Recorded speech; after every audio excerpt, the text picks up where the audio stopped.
ઉપસ્થિત આપણા તળાજાનું અડધી રાતનો હોકારો અને આપણા તળાજાનું ગૌરવ 1008 મહામંડલેશ્વર અંબિકા આશ્રમના પરમ પૂજ્ય સંત શ્રી રમજુ બાપુ, આજના આ ધર્મસભાના મુખ્ય વક્તા શ્રી આદરણીય શ્રી સોહનજી સિંહજી સોલંકી, રાષ્ટ્રીય સંયોજક બજરંગ દળ ભારત, આપણી વચ્ચે ટૂંક સમયની અંદર આપણી વચ્ચે ઉપસ્થિત થવા જઈ રહ્યા છે. એવા જ આપણા તળાજાનું ઘરેણું લોક સાહિત્યકાર માયાભાઈ આહિર મંચ પર ઉપસ્થિત, ભાવનગર જિલ્લાના મંત્રી શ્રી રસિકભાઈ કણઝરિયા, આપ સૌ કાર્યકર્તા, તળાજા શહેરના સામાજિક, રાજકીય અને શૈક્ષણિક સૌ આગેવાનશ્રીઓનું આ તકે વિશ્વ હિન્દુ પરિષદ અને બજરંગ દળ આપ સૌનું હાર્દિક સ્વાગત કરે છે. આજની આ ધર્મસભાનું દીપ પ્રાગટ્ય થઈ રહ્યું છે. આપણે બંને હાથ ઊંચા કરી દીપો હરતુ મે પાપમ શુભમ દીપમ નમોસ્તુતે. ઓમ અસ્તો મા સદગમય તમસોમા જ્યોતિર્ગમય મૃત્યુર્મા અમૃતમ ગમય. ઓમ શાંતિ શાંતિ શાંતિ. ખૂબ ખૂબ આભાર. ઉડતા જય શ્રી રામ વીર બજરંગી. ખૂબ ખૂબ આભાર. જય શ્રી રામ. આજના તળાજાના આંગણે ત્રિશુલ દીક્ષા નિમિત્તે વિશ્વ હિન્દુ પરિષદ, બજરંગ દળ સંસ્થાન, RSS અને અમારા તમામ કાર્યકરો, આજના તળાજાના મુખ્ય મહેમાન સોહનજી સોલંકી, જેમને હું મધ્યપ્રદેશથી જો અહીંયા આપણી ચિંતા કરવા આવ્યા હોય એમને એકવાર જોરદાર તાળીથી આપણે વધાવી દઈએ. જેને આ રાત દિવસ મહેનત કરી, આખી ટીમનું નામ નથી લેતો પણ લાખાભાઈ આહિરની આખી ટીમ ઘણા દિવસથી એકને એક ચિંતા કરતા હોય અને મને તમને આના અંદર પ્રવેશ કરવા માટેના આવા કાર્યક્રમ કરતા હોય તો લાખા તને પણ મારા વંદન છે. કારણ કે એ અમે દીવા એકવાર બધા નજર કરી લો. અમે હમણાં દીપ પાકેટ કરતા હતા, એક વાટ ઓલાઈ જતી હતી. એનું કારણ એક હતું કે હું ખરક છું, ક્ષત્રિય છું, નાયર છું, કોળી છું, કુંભાર છું, પ્રજાપતિ છું. એક વાટ હશે તો ઓલાઈ જશું. બાકી સમજતા હિન્દુ છે અને હિન્દુ વાળી ભેગા થયા છે તો આ જેમ દીવો નથી ઓલાતો ને એમ તમારો સંસ્કાર ને સંસ્કૃતિ કોઈ દી નહીં ઓલાય. અમારા બજરંગ દળની હારે, વિશ્વ હિન્દુ પરિષદની હારે સમસ્ત જ્ઞાતિ ભેગા થઈ જાઓ અને બધી જ વાટ એક દીવો થઈ જાય એટલે એક મોટી જ્યોત બની જશું આપણે. અને જ્યોતને ઓલવવાની પવનની તાકાત નથી, એમ કોઈ વિધર્મની તાકાત નથી કે આપણી જ્યોતને ઓલવી શકે. કારણ કે આ જ્યોત સત્યની જ્યોત હોય છે, હિન્દુ ધર્મની જ્યોત હોય છે, હિન્દુઓની જ્યોત હોય છે, હિન્દુસ્તાનની જ્યોત હોય છે અને અમારા હિન્દુના તમામ યુવાનોની જ્યોત હોય છે. એમાં દીવો ન ઓલાય ને એમ સનાતન ધર્મ કોઈ દી ન ઓલાય. પણ એક રહેજો, ઓલાની હારે થાય તો ઓલવાને ઓલો એમ નહીં. જ્ઞાતિ 100% જરૂરી છે પણ એ વરવા પર માંડો છે. સનાતન માટે તો હું હિન્દુ છું. કોઈ પણ ને કાંઈ અગવડ થાય અને ત્યાં આપણે દોડી અને પહોંચી જઈ અને એને અંદર ભળી જઈને એટલે સામા માણસ રોકાઈ જવાના. આ તો મોટું સંગઠન છે. આ સંગઠન હિન્દુ તત્વનું જરૂરી છે. એના માટે સોલંકી સાહેબ જો અહીંથી અહીંથી આવતા હોય અને આ બધા મહેનત કરતા હોય તો એટલું યાદ રાખજો, હું હિન્દુ છું. તમને ત્રિશુલ દીક્ષા આપી ને બધા સમાજના હશે. પણ હું એટલું જ કહું છું, ત્રિશુલ દીક્ષાને રમજુ બાબુ સેલ્યુટ મારે છે કે મારો હિન્દુ તત્વમાં તમે જોઈન્ટ થઈ અને તમે હિન્દુ બની અને આજે ત્રિશુલ દીક્ષા લીધી હોય અને તમે હિન્દુને જાગૃત કરવા માટે પ્રયત્ન કરતા હોય. હું તો એમ કહું બાંધવું નથી પણ જરૂર પડે તો ખાઈ કરી લેવું છે, પછી દીવું નથી તો આ દેશ આવશે તો આ જ્યાં જરૂર પડે ને જે કરવું પડે હોય સનાતન ધર્મ માટે કાંઈ પણ કરવું પડતું હોય ત્યાં તમતાર પહેલા હું હાલીશ, મને કહી દેજો ને. કારણ કે આના અંદર જે માણસ ખપી ગયા હોય ને એની આજે સેલ્યુટ બધા મારતા હોય. પછી ભગતસિંહજી હોય તો ભલે અને મારો તમારા સુભાષચંદ્ર બોઝ હોય તોય ભલે, શિવાજી મહારાજ હોય તોય ભલે, રાણા પ્રતાપ હોય તોય ભલે, અમારો હાડો હોય તોય ભલે, અને ગમે તે હોય, પણ આના અંદર જેને ધજાની આ ધજની લાજ રાખવા માટે જેને બલિદાન દીધા ને એ મહાપુરુષો થઈ ગયા. એ ભગવાનની હારે તેજમાં તેજ વળી ગયું છે. તો આપણે સનાતન ધર્મની અંદર કાંઈ પણ વસ્તુમાં ગેંગે થઈ નહીં કરતા. એટલું તમને હું ખાસ કહું છું. કદાચ એક જ વાર મરવાનું હોય, 100 વર્ષે મરો તોય ભલે ને, એક વાર મરો તોય ભલે, મરવાનું ગમે ત્યારે હોય, પણ ગેંગે ભેબે સનાતન માટે નહીં કરતા, સત્ય માટે ગેંગે ભેબે નહીં કરતા, ધર્મ માટે નહીં કરતા. અને તમારા સમાજની બેન દીકરીને કોઈ વિધર્મ ફોલાવી લઈ જતો હોય, એની માના પેટમાંથી પાછા લઈ આવવાની તાકાત કરવાની છે. 100% તાકાત કરવાની છે કે એને રાખવા એને રાખે અને એને થાય એમ કરી લે, એને અમારે લઈ આવી પાછી અમારા હિન્દુ ધર્મમાં મેળવવાની છે. 100% કરવાની છે. આટલું જ તમને કહું. ઘણા વર્ષો પહેલા એક અહીંયા મીટિંગ થઈ ત્યારે હું રાજદૂત લઈને આવ્યો. ગીણાકાંડ હતું, ગીણાકાંડ. અને ત્યારે અહીં બોલવાનું તો 2 જણાએ કીધું બાપુ ધ્યાન, તેથી બાપુ નહીં બનેલો, રમજુભાઈ ખૂબ સરભિયા અંબાજીમાંનો ભૂવો મુંડાણેલો નહીં. અને તેથી કીધું બોલવાનું ધ્યાન રાખજો, ધ્યાન રાખીને વધીને તો મને કોઈ માન નાખશે, ભલે માન નાખે, બાકી થાય એમ કરી લે. હું તળાજાની બજારમાં નીકળું છું. 100% આ સ્થિતિ હોવી જોઈએ ના છે.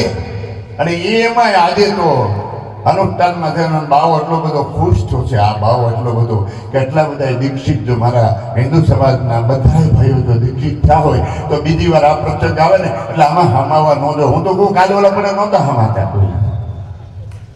એક સરપંચની ચૂંટણી ટ્રેક્ટર ભરી મારા બાપ, એ જરૂરી છે, રાજકારણમાં જવું જરૂરી છે, પણ આને હારે નહીં રાખી તો રાજકારણ કરશે કોણ? આને હારે રાખવું જ પડશે. આ શાળા ટોકી પડવી જોઈએ. તળાજાની એટલી બધી હિન્દુ તત્વની, હિન્દુની વસ્તી એટલી બધી છે, અને આમાં આપણે ગણ્યા ગાંઠા હોય છે ને. હજી હું એમ કહું કે આપણે શરમ થાય છે કે આમાં આવવાની. આપણે એમ થાય કે આમાં ત્યાં શું હોય છે, ત્યાં એક જ વસ્તુ છે, અમારું તિલક છે, બજરંગ હનુમાનજી મહારાજનું, રામનો ધ્વજ છે, માં ચપટીનો ધ્વજ છે, અને આ દેશના એક ભરત સુરવીર યુવાનોની દીક્ષા છે. અહીંયા આ છે, અહીંયા આ છે, ગેંગલા ફેંગલા નથી. અહીં તો આ વસ્તુ છે અને આમાં આવવાનું હોય. એટલે તમને એક હાથ જોડીને વિનંતી કરો કે એક હાથમાં એકલા કોઈ દારો દે તો થાય એ કરી લેજો, કહી દેજો. પછી દારાથી બી નહીં જતા. ખાસ યાદ રાખજો, ખાસ નોંધ લેજો, ખાસ નોંધ લેવા જેવી છે એને લેજો. 100% બોલો.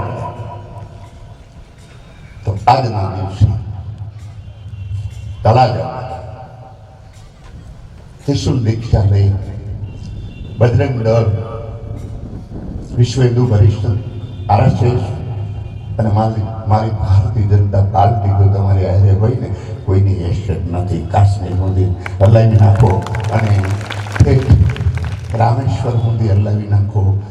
તમને ખબર ને કાશીની સ્થિતિ આપણા વડાપ્રધાને હમણે કાશીનું તો અનેક બદલી નાખ્યું. કાશીમાં યાત્રિકોથી ઝાલર વાગ્યા પછી નીકળાતું નહોતું. યાત્રિકોને ઝાલર વાગ્યા પછી ક્યાંક રોકાઈ જવું પડતું હતું. એને બદલે આજે યાત્રિકો અને યાત્રામાં ગયેલા ભૈરવ 12 વાગે ગમે ના આંટા મારે, કોઈની હેસિયત નથી. કાચ લાંબો કરીએ ને અમારો ભાવો છે મુખ્યમંત્રી, ત્યાં અમારો સાધુ છે, ત્યાં અમારો ભેદ છે.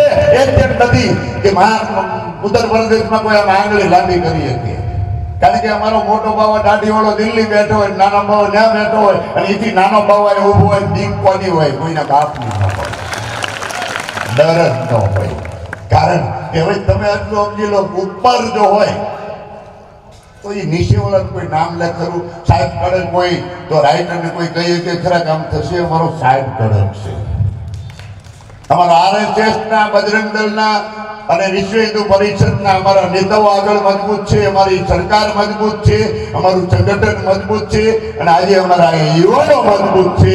એટલે કોઈની તાકાત નથી કે અમારા યુવાનને આમ આંગળી લાંબી કરીએ. તળાજામાં નીકળો ને, હમણાં યાત્રામાં નીકળો ને, આમ જ્યાં ત્યાં જોઈ નહીં લેતા. તમારી નજરે ધારા જજો. કારણ કે નજર જેની એક હોય ને, એને કોઈની બાપની તાકાત નથી કે એની ટેપને તોડી શકીએ. નજર તમારી કોઈ ભાળી જશે, મને આમ કહેશે પેલા તું આમાં કેમ, કોઈ ભાળી જશે પછી બીજેથી મને પકડશે. આવી નજર નહીં રાખતા. નજર એટલી જ રાખજો, હું હનુમાનજીનું પાત્ર નીકળ્યો છું આ તળાજાની બજારમાં.